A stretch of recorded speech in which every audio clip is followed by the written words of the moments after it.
Hey friends, John Quirk here. And my journey as a yoga teacher, meditation teacher, breathwork teacher, and as a retreat leader, kind of dabbling in all different types of worlds of self-development has led me down many different paths of understanding how it comes to be that we're really happy and content human beings. And I've run the gamut of trying all kinds of different practices and things. And breathwork is one of those practices that just really works for me. It works for a lot of the people that I work with, whether it's one-on-one or in group settings. And I've dug into some of the physiology, some of the neuroscience, and even some of the behavioral psychology of why breathwork is so powerful. And I really wanted to use this video as a way to distill down, if you're curious about breathwork, why it may be a potent solution for you. So many people who meditate struggle to meditate, and I think the reason is because we have this idea, this construct that we need to quiet or even silence our minds. And while an advanced meditator will tell you that, yes, there are moments that definitely feel that you transcend any kind of thought, there's always a cognition that you are still aware, right? So even just the understanding or the thought, if you will, that you are aware that you are alive or that you're existing or that you're not even thinking, right? That in itself is a thought.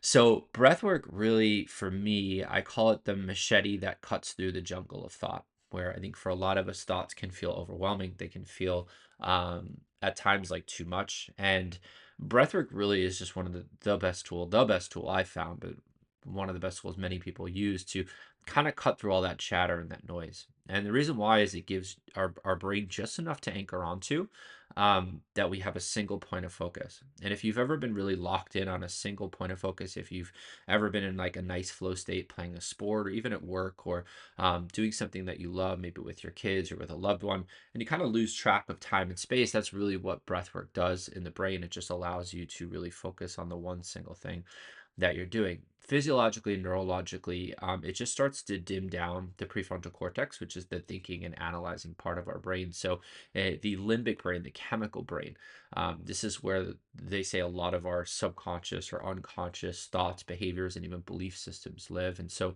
really allowing us to access those areas and those parts of ourselves as far as it as a tool to kind of really surface some of those things. I think it's just the most amazing tool that I found to get into a more intuitive state, and to really realize and understand where some of my blockages or where some of the belief systems that maybe I hold on to are holding me back. And so I'll use another video to kind of explain the process of once you kind of arrive at those belief systems, how you can start to shift or how you can start to change them. But again, if you're really curious about getting into breath work or why it could be such an amazing tool for you, just fundamentally know that if you feel a little bit overwhelmed by your thinking mind, if you feel like you have these belief systems or you have, these ways of being that maybe you've been holding on to for decades or more, I think talk therapy can be a valuable resource, but I also know now with what I know about the brain, the reciting and the rehearsing of those things over and over, I think can actually be counterintuitive to us.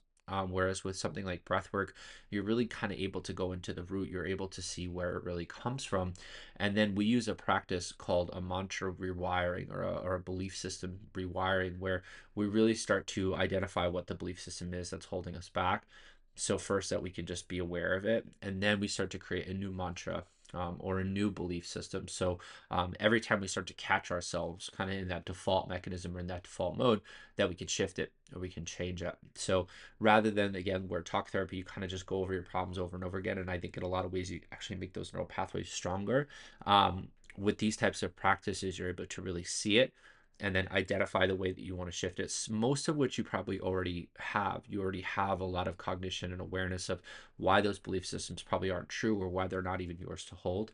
But once we identify it and then start to repattern it as we move through our lives, this becomes really fundamentally to me and the people that I work with the most powerful exercise into truly starting to shift and change and really to become somebody new, not just behaviorally, but literally on a biological and psychological level. So if you're curious about breathwork, I have a lot of breathwork resources that are free online on YouTube, on Inside Timer. And we also host a monthly breathwork class. It's beginner friendly, but it'll also allow you to go pretty deep if you have an established practice.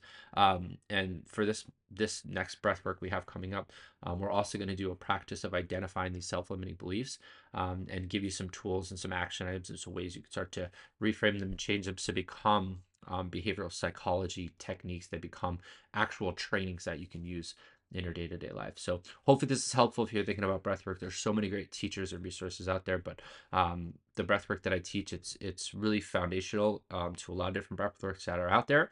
But again, will allow you to go pretty deep if that's what you're wanting. So lots of love. Hope this was helpful.